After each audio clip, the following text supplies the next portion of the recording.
So, Brian, so everybody listening, you might find this to be a little bit of a different politics podcast because I want to talk about the economy, and especially today is tax day. If you're listening in the future, today we are recording on April 15th, tax day.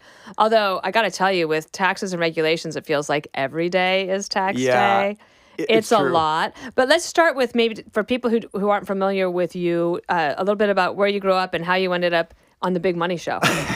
Okay. Yeah. So I grew up in Minnesota, and I got to this world in a very roundabout way. I started out, kind of went to college, studied finance, and worked in finance, but had this interest in politics and policy and how those worlds intersected, really thanks to a mentor, actually, who I got to know in college and said, you should care about this stuff. And so I did, and that kind of led me into the think tank world and eventually to grad school, where I put those two things together, business and policy. And after that, I found my way into teaching. That was kind of the area where I thought I could make a difference. I understood both of these things to some degree. I could talk about them. I could help young people get it. So I pay a lot of attention to where young people are today and how they're feeling about the economy. But it was when I was a teacher that I started writing and speaking on some of these issues, and that eventually led me to the Big Money Show. So it's not a path that I ever looked forward to and said, that's what I want to do. I'm sort of more surprised than anybody that I'm here, coming from rural Minnesota.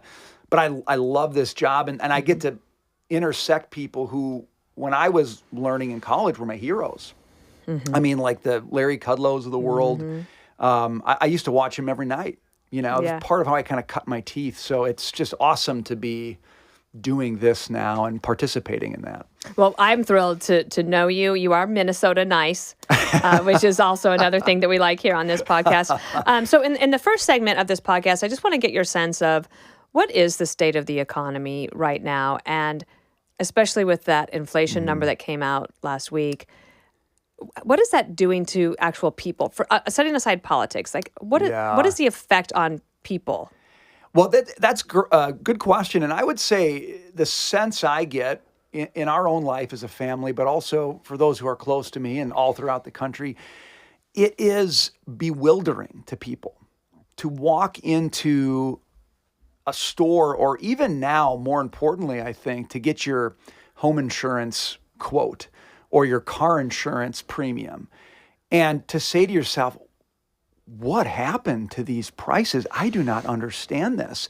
And the reason it's bewildering is because people have to make all of this fit within a budget. Like they're not like the government, where you can put it on a card that never has to be paid, it seems. They're trying to figure out how to fit all of these things into a budget that's not growing as quickly as all those prices that they're seeing. And so you have to make weird trade-offs. You have to not buy things that you have bought for years and years and years. You have to consume things in a way that you haven't consumed them before. Like you have to say, we're not going to eat that this week. We're not going to eat this as much. And that doesn't make people feel good. At the most basic level, it doesn't. And it's just sort of disorienting. And you ask yourself, is this the way it has to be? Like, has somehow the world changed such that I can't eat pot roast once every 2 weeks anymore? It's a once a month thing. It is, even for somebody like me, I don't have children, and the inflation with somebody with a higher income, right? A lot of excuses for us to be like, oh, it doesn't matter, right? Right.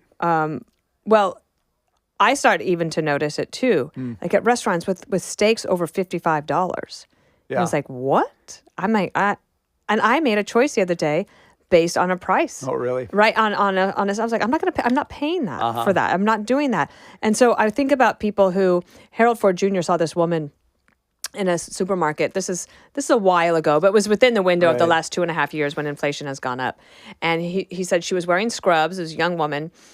So scrubs meaning she works somewhere in healthcare. She's at the grocery store, and she has several types of groceries, staples, and then she had ingredients to make Rice Krispie treats.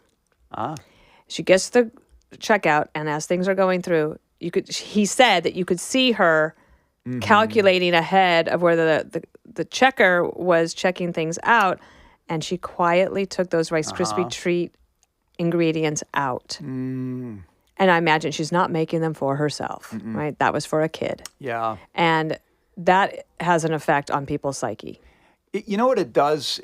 That's exactly right. And it has an effect in terms of, we're fueled by this sense of like, I can see a path to make my life better. That's what drives us. And when in the moment you feel like you're going backward. And you're working as hard as you ever have. Which is what you do when you're putting Rice Krispie treat ingredients back. You feel like you're going backward. And then it becomes very hard to feel good about the path forward. And that's where you lose that, you call it confidence, consumer confidence, but you lose, economists call it animal spirits. This idea that I'm going to make it, I'm going to strive, and things are going to get better. You start to lose that, and you go into this sort of defensive crouch. Like, how do I keep the walls from closing in? And you don't want to be there as a society, especially one like ours, where those animal spirits of capitalism have driven so much good here and in the world. You lose those. You lose more than just, the bottom line or financial performance or this given metric. You lose, I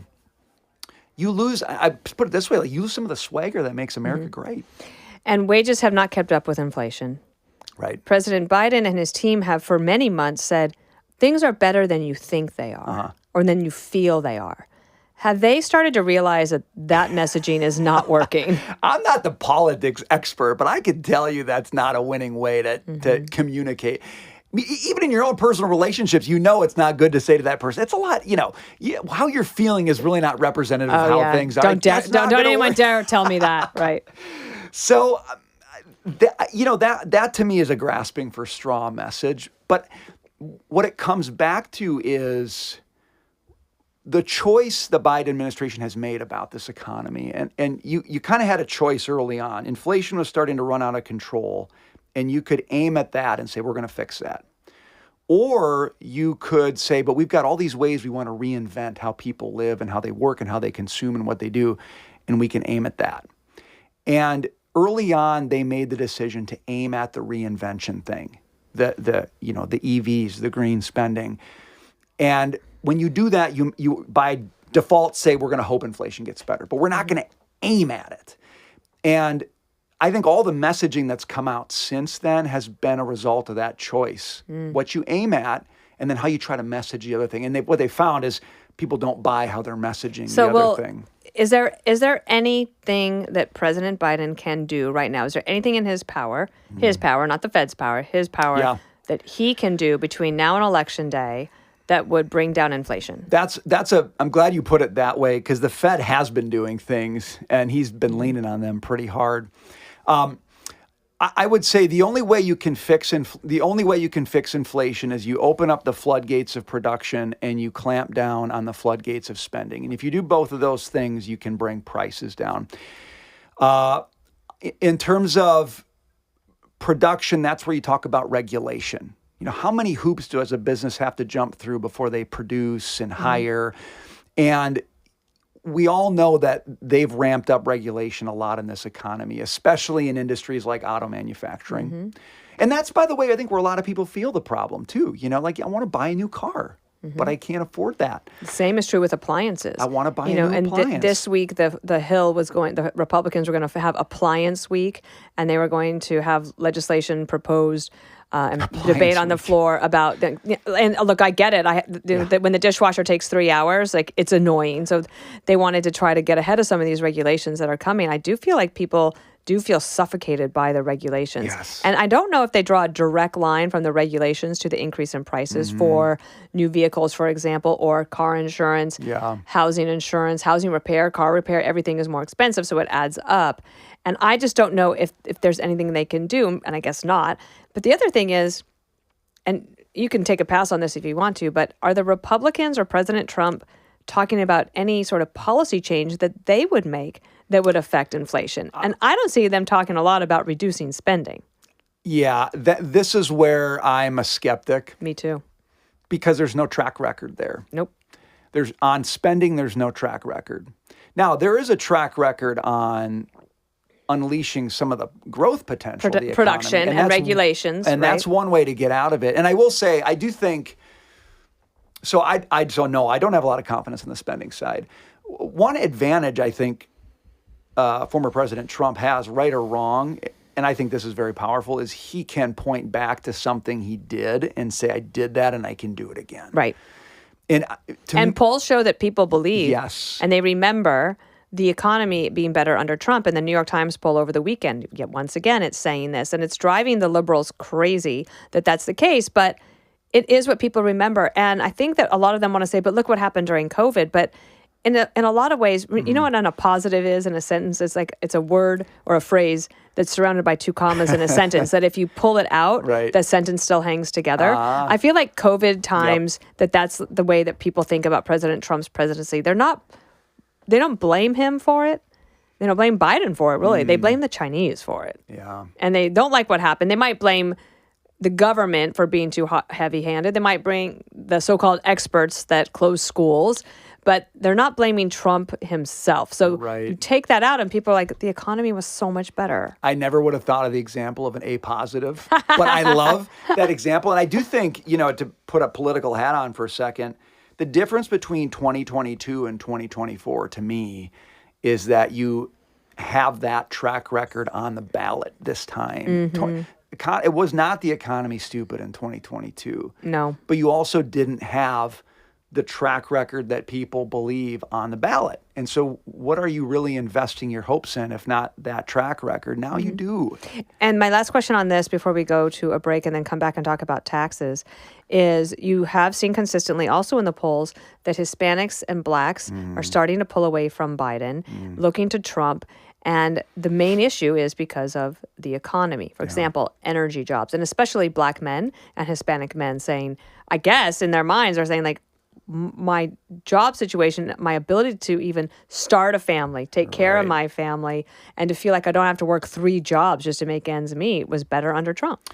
The desire for mobility in life, moving from one part of life to another, is much, much, much stronger than I think a lot of people give it credit for. And there are a lot of folks, just given their station in life in the Hispanic and black community, who have that desire.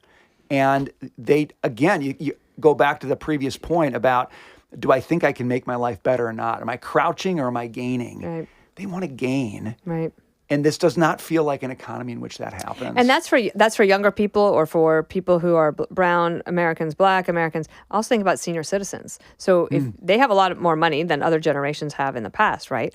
But if you're on a fixed income and all of a sudden the steak that you used to be able to get for $35 is now $55 at the restaurant, that doesn't feel good either. When you're living life within a couple of boundaries that you can't move, and all of a sudden the road starts to shift under you, you get really nervous. And I think that's what's happened to, older Americans. And also, by the way, they want to leave something to the next generation. Like they want to help them get better, and they feel like my chances of doing that are eroded every time prices go up. So it's no wonder, as we talk, that people feel pretty down on the economy. Yeah.